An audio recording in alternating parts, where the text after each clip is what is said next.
Hello!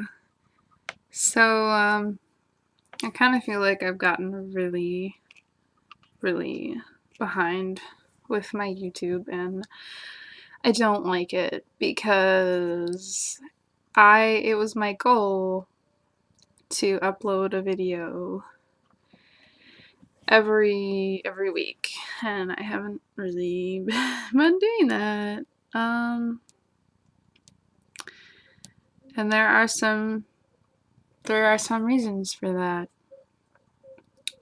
So yeah, you probably already see it coming, but this is another free therapy video! Yay! No, I'm kidding. Mostly. So yeah, I have sort of been having a reoccurrence of depression. And I want to blame this medicine, this birth control that I'm taking, which I'm supposed to be taking for my extremely severe, unbearable, painful periods. But the thing is, with these hormones, these fake hormones I'm on, what I've been noticing is it makes everything worse. It makes my anxiety worse, makes my depression worse, makes my ovulation and cramping worse. I have acne now.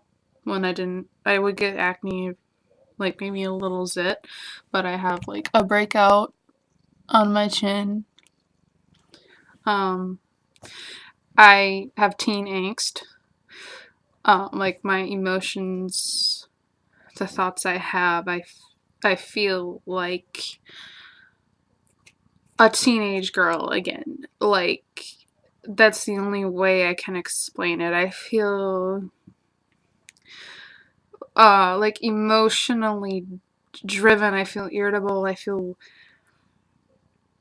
angry about anything I can remember, and it's just really hard because I haven't felt this way for so long. I haven't had to manage the intensity of these kinds of feelings for over 3 years probably. Obviously I still had depression and anxiety, but it was at a manageable level. And this is still at a manageable level, but it's really challenging.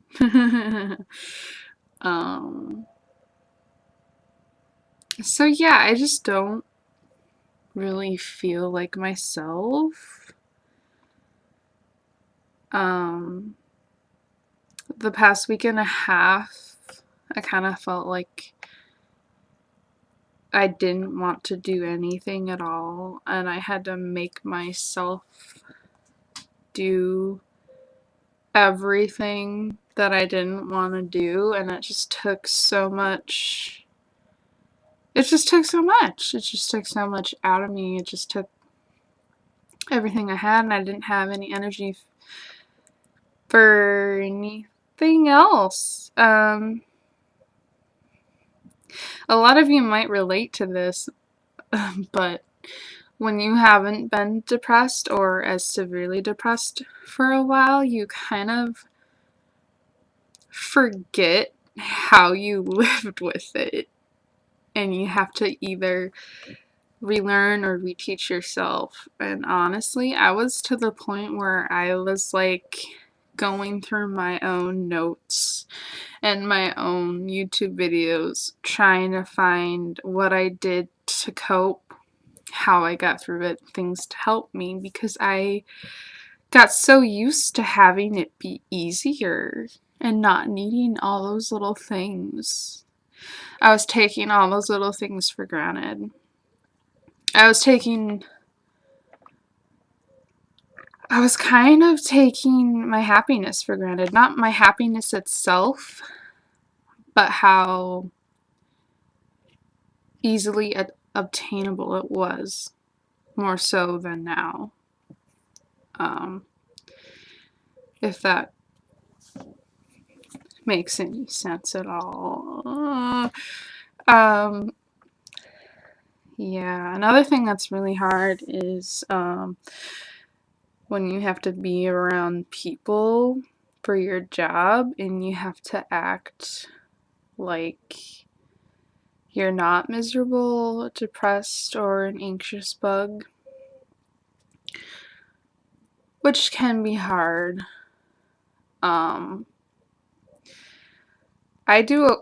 like to think I do okay. I just smile a lot, use generic small talk. The only thing that bothers me is when people kind of like poke fun at you.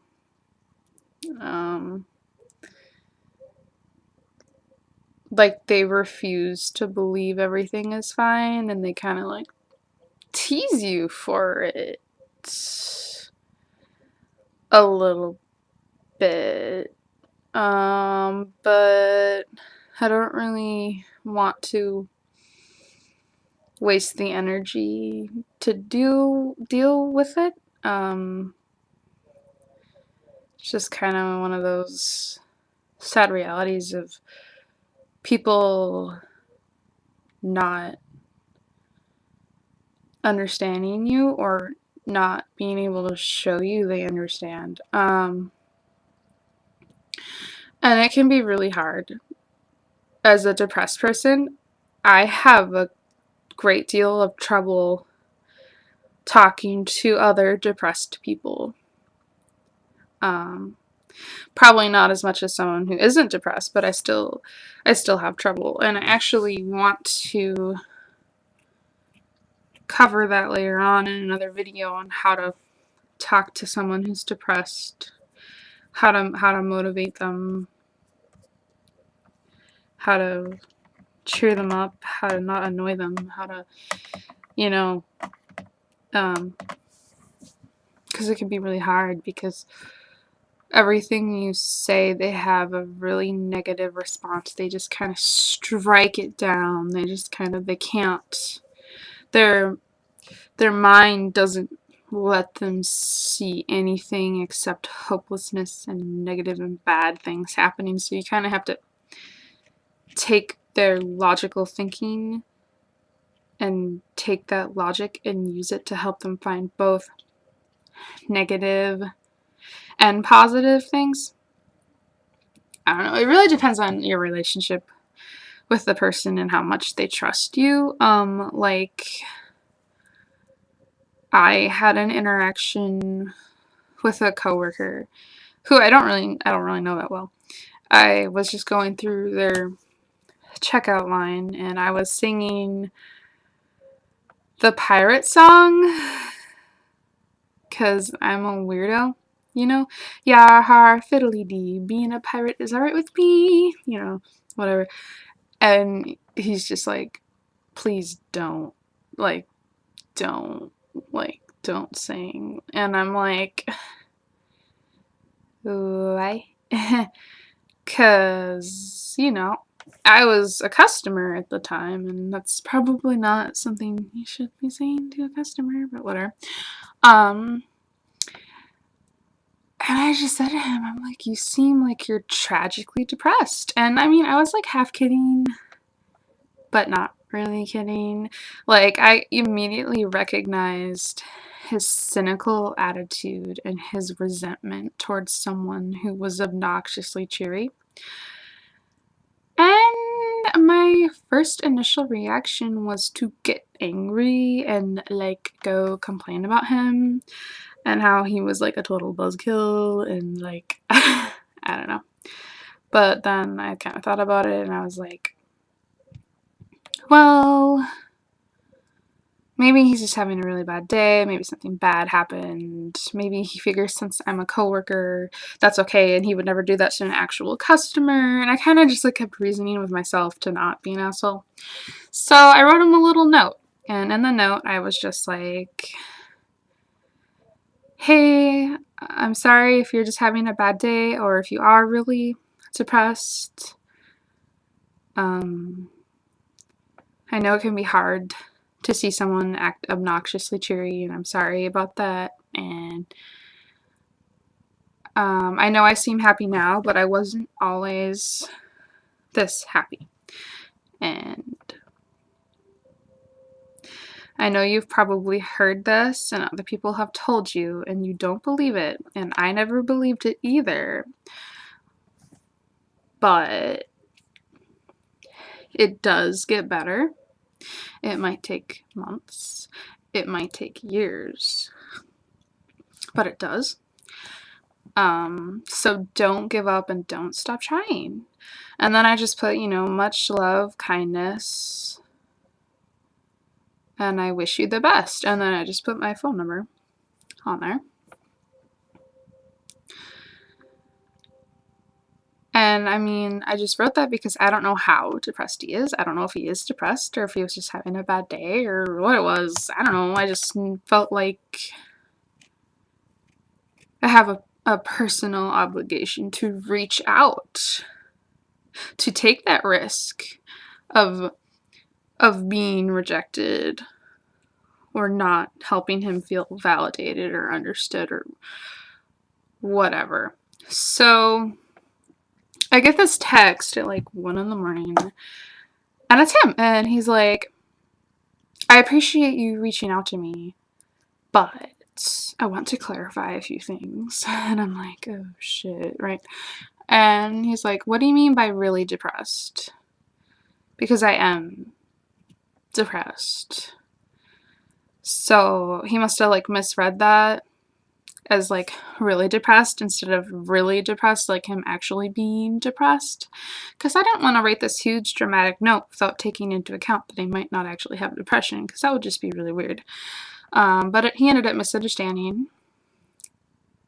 And then he said something along the lines of, I know things suck right now, but that doesn't mean I shouldn't be allowed to be upset, because that's like saying someone can't be happy right now because things in the future are going to suck. And I kind of like, after I read that, I kind of sat there for a second. I was like, yes, I remember this. I remember wanting to be sad and mad and wanting to feel my feelings and hating when people would make me feel or think like I should be feeling otherwise. And that's a really crazy thing to realize, is that when you're severely depressed and angry and in a bad mood, you want to feel that way right then, because you feel like you should be sad because of whatever's happening or whatever. And that was something I forgot I even ever felt. And to most people, that isn't gonna make any fucking sense. But for people who have been severely depressed or are severely depressed right now, if you think on it, you're gonna know what I mean. Where there was a point where you actually wanted to feel that miserable because you couldn't see any reason to feel any other way. Okay, so then I was just like, I'm sorry, when I said really depressed, I meant like if you actually have depression. I thought maybe you could just be having a bad day. And then I just said, yes, you have a right to feel your feelings and however you feel, and I'm sorry if I made you feel any differently than that. And then he was just like, well, I appreciate you reaching out, but I'm not looking for a coworker to be my friend or my therapist. And then I was just like, okay. Like, okay, then. Okay. So that really sucked. But you know, that was the risk I took. And I was just like, okay, well, I just wanted you to know that if you ever needed someone, that someone was there. And then that was it.